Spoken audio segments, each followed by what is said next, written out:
Hello, everyone. Well, Holy Week has been completed, and we've celebrated Easter and the resurrection. And as the disciples said, now what? This Sunday, we will explore what happened next in the Easter story as Jesus appears to his disciples after the resurrection and shows them that he has indeed risen.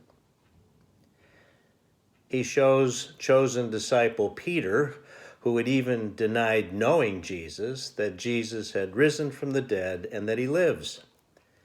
And Jesus also shows his disciple, doubting Thomas, the scars from the nail holes left in his hands and in his feet, and the wound from the spear that pierced his side.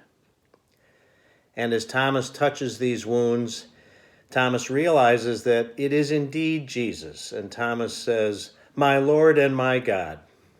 And Jesus tells Thomas, "You believe because you have seen me, but blessed are those who have not seen, but have believed."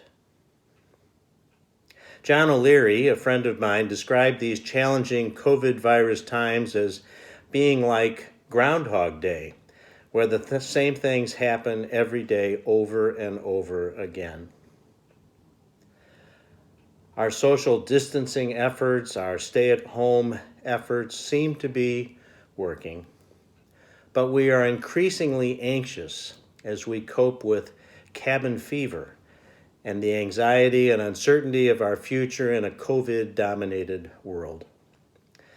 So many of us are suffering from loss of work, loss of income, loss of physical and mental health, and loss of important connections with family and friends. And like the disciples who were overcome with fear and anxiety, we too struggle with the uncertainty of these times. But rather than be overwhelmed with fear, Jesus calls us to embrace our faith. He calls us to remember that in Easter there is a new beginning. Jesus overcame death and is making all things new. And we can see it all around us in the emergence of spring, in the plants and flowers, and in the life that does surround us.